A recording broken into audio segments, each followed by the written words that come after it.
Shalom. Apostle Star coming back at you with the truth, giving all praise to Yahweh Ba'Hashem, Yahweh Shai, Ba'Hashem, Rakah Kwadash. And I'm going to entitle this video, Christopher Columbus, Just Another Devil in Esau's History. Anyway, this is the article. Actually, what I did was, is a video.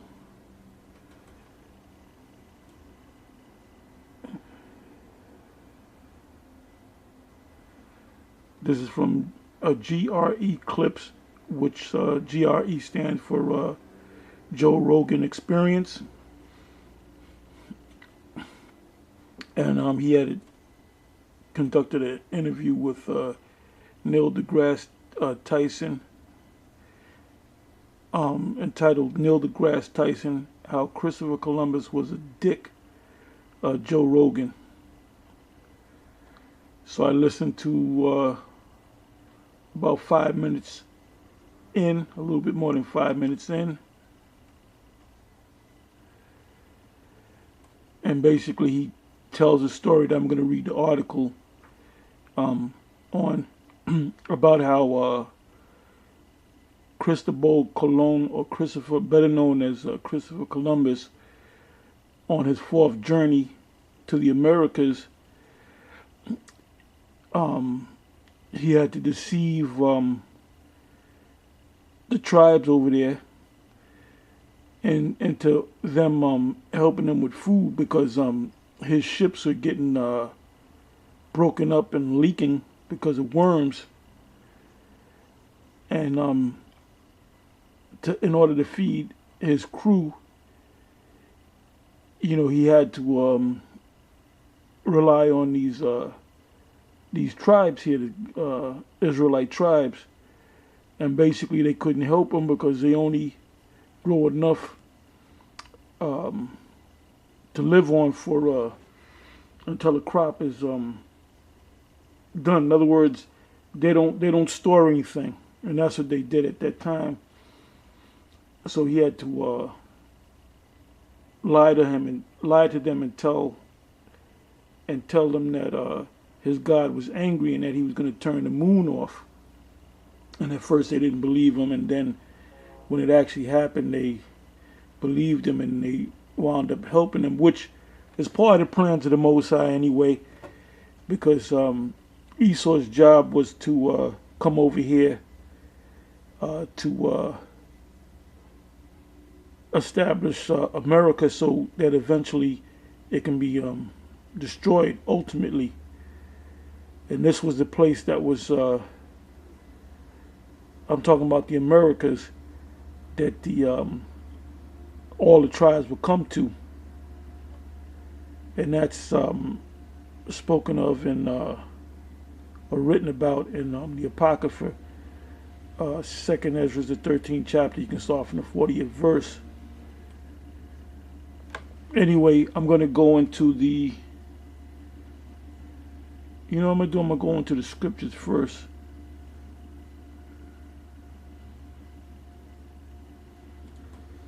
And then I'll read parts of the article.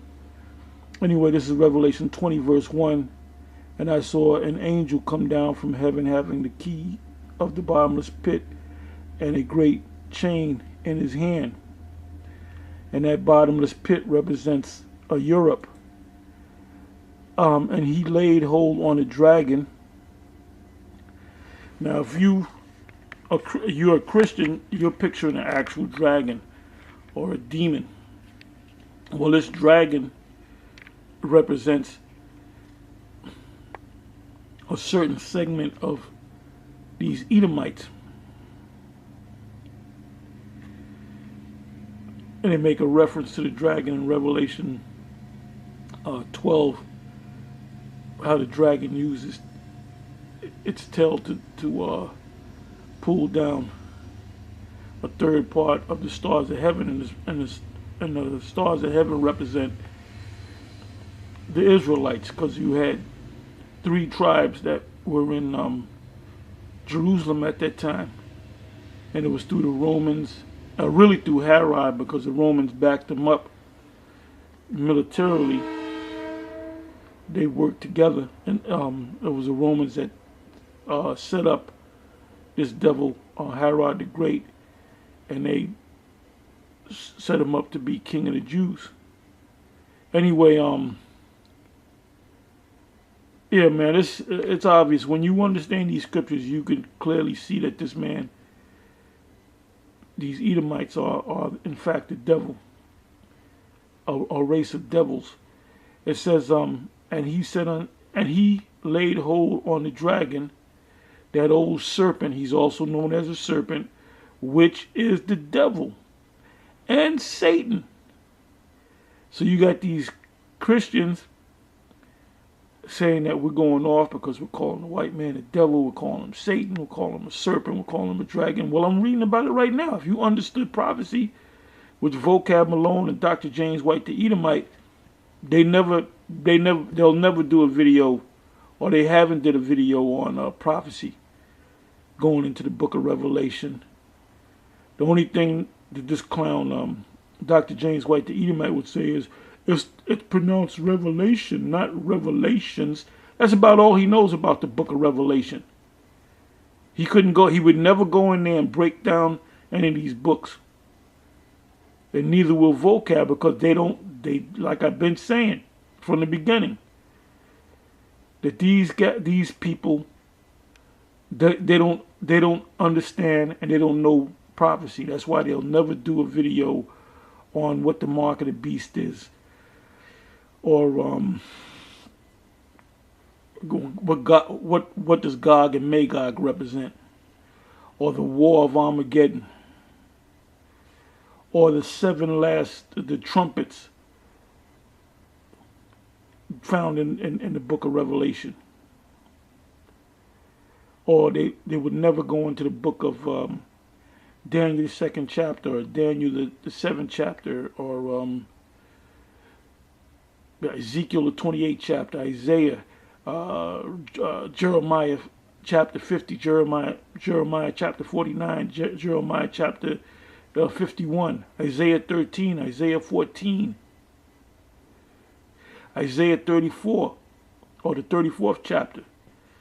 They would never do a video on any of these chapters because they don't know how to break them down, those particular books or chapters.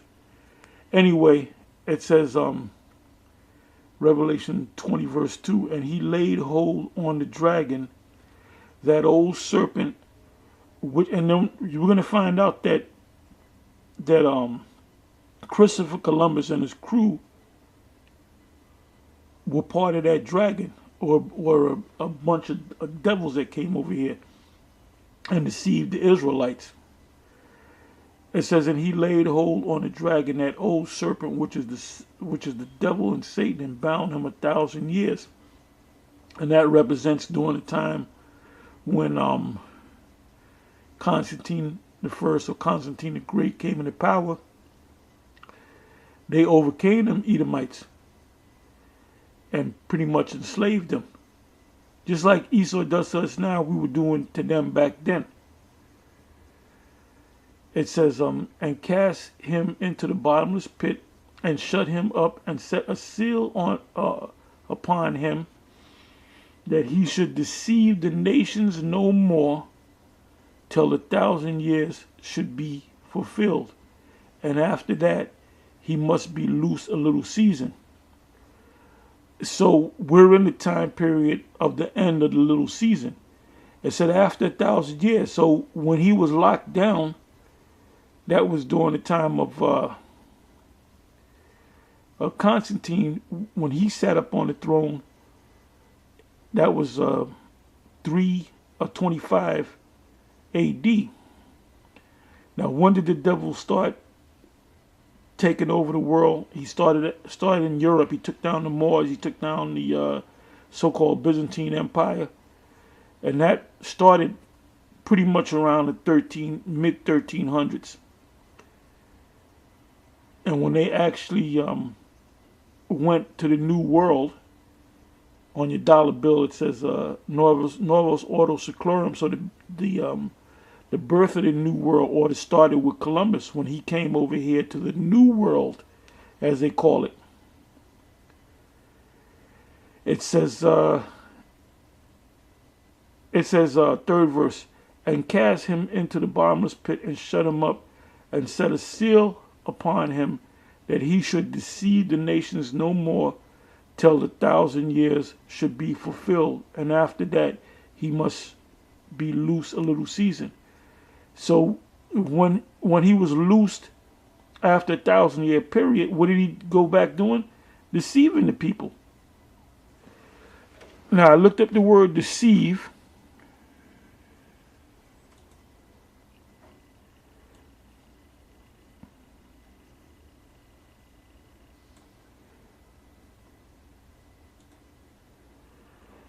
And the word in the Greek is platnao.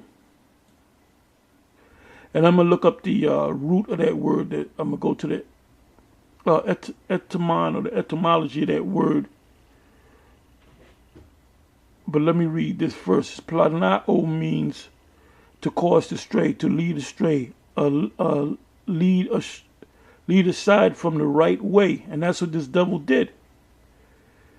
To go astray, wander, roam about, metaphorically, to lead away from the truth, to lead, and that's what this devil did.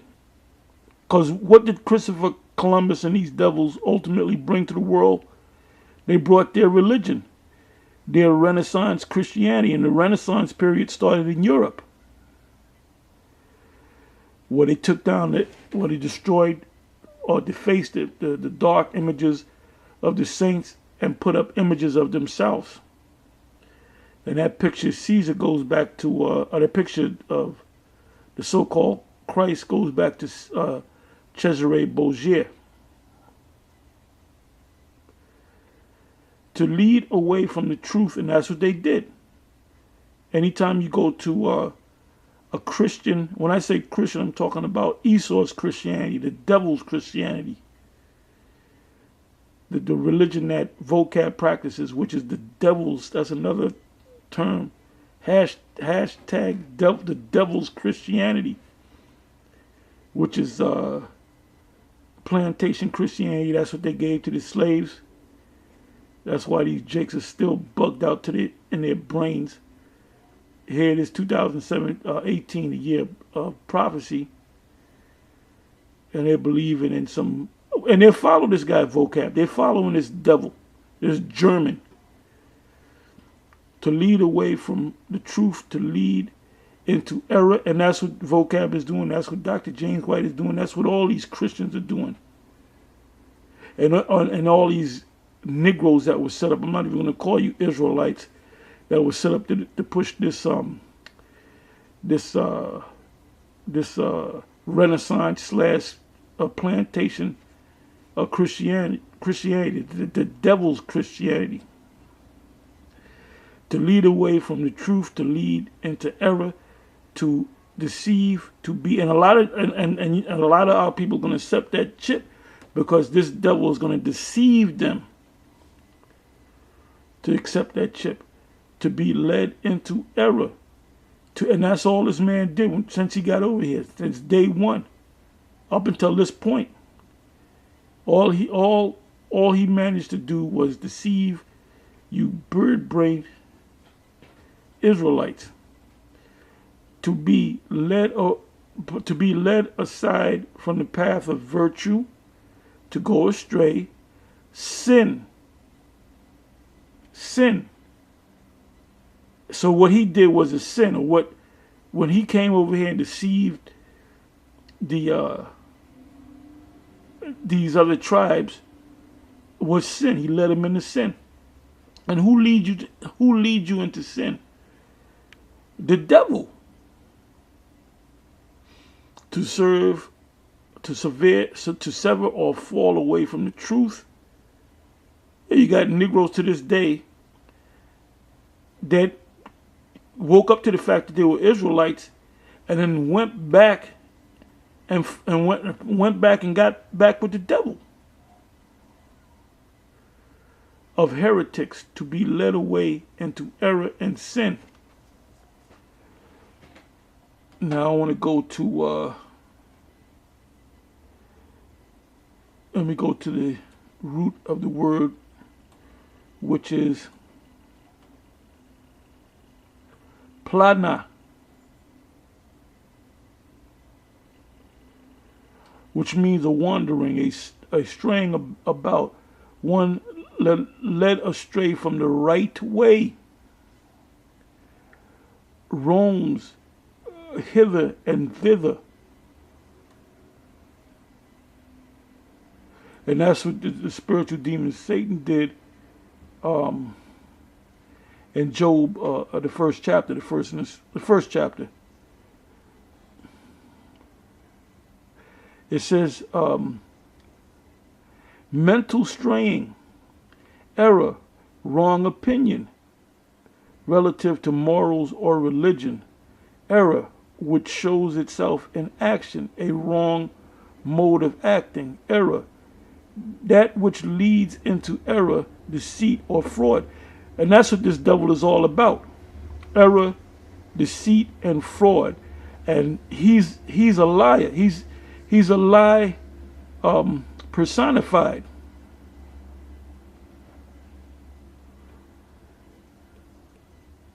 Now, one of the definitions of planao, which goes back to the word deceive, is to lead somebody into sin. Now, this is 1 John. 1 John 3.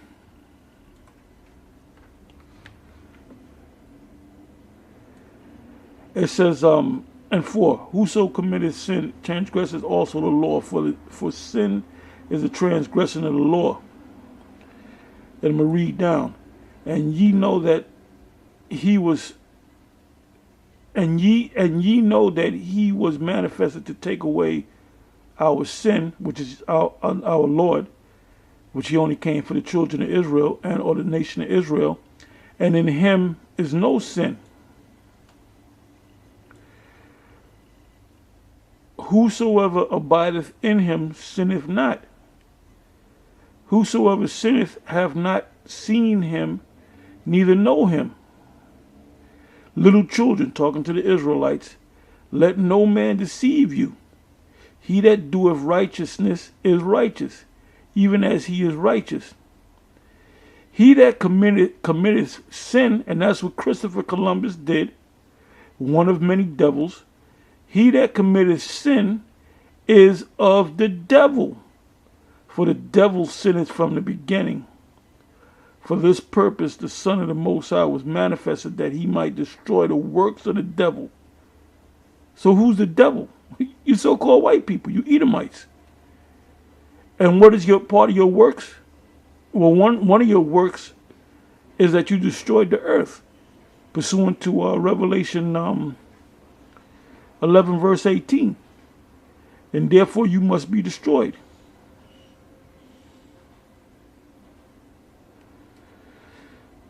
Okay, so now I'm going to go into the actual story, article,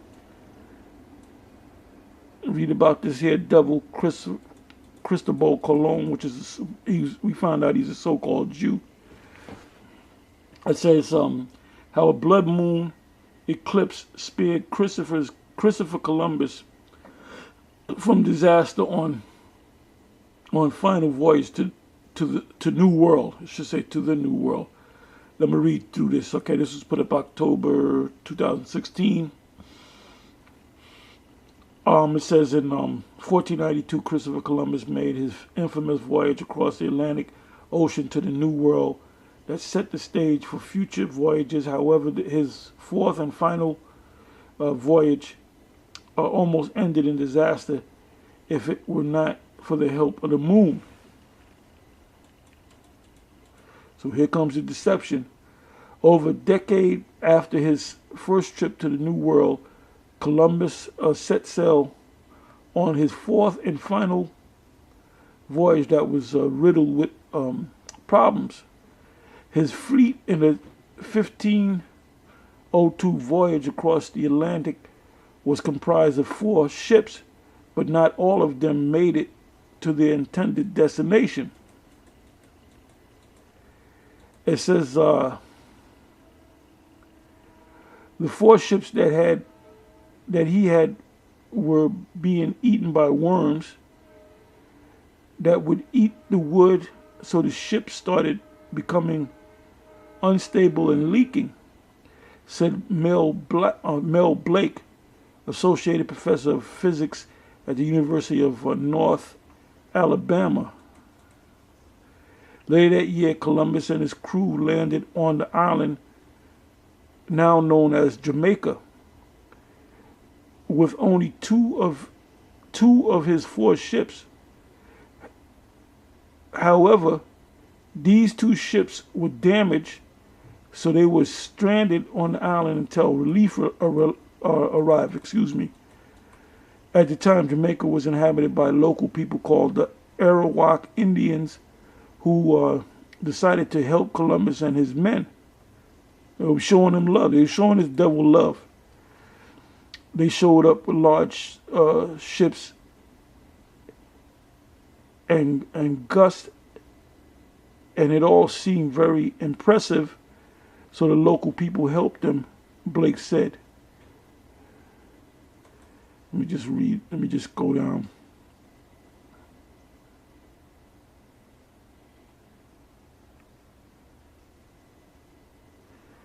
Okay, I'm skipping around. It says eventually the Arawak Indians refused.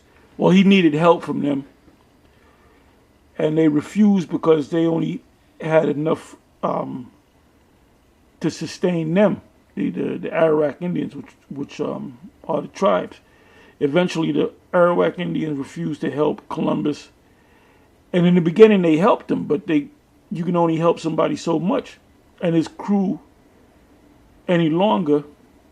A decision that could spell disaster, as they were not equipped to survive on the island for an extended period of time.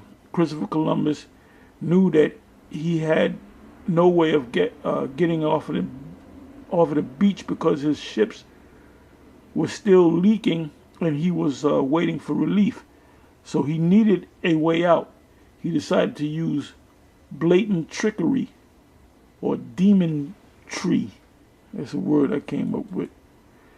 It says how a blood moon would come to Columbus' aid. It says back in the time of Columbus, they used astronomical charts to help navigate while out at sea. They also had astronomical almanacs that would entail positions of the moon, as well as events such as lunar eclipse. Columbus had a copy of an almanac that described a total lunar eclipse that would happen on the evening of February 29, 1504. This eclipse would be his opportunity to convince the local people to help him again. So he deceived the people.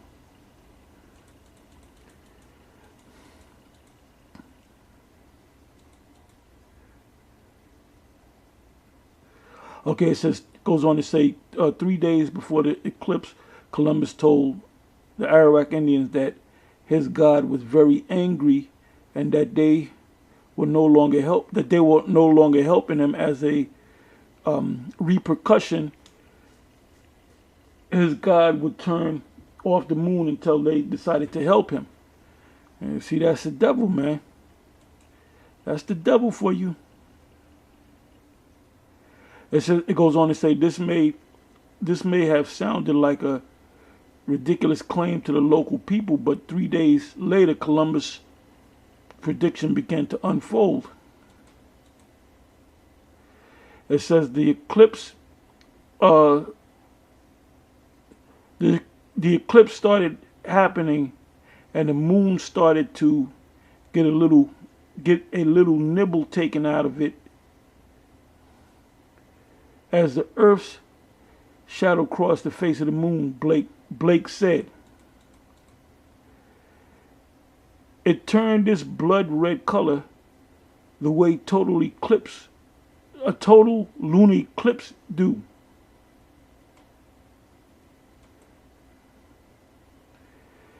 This terrified the locals. They promised to help Columbus again as long as he restored the moon back to normal. Shortly before the eclipse ended, Columbus announced that his God was pleased again, and that the moon would return to normal. Moments later, the eclipse was over. The moon appeared as it normally does in the night sky, and Columbus' trick or deception had worked perfectly. The locals would now supply him and his crew with food and supplies throughout the remainder of their stay until relief arrived. So now we don't know how many of these Israelites died because they gave up their food to this damn devil. And I'm gonna close, but anyway, in a couple more weeks, Christopher Columbus Day was the first week or whatever, the second week of October, something like that. Anyway, that Saturday, Most High willing, Yahweh B'Shem Yahweh Shai Ratzah will be out there, and we're gonna go in on you devils, which we do every year. Anyway, with that, I'm gonna say.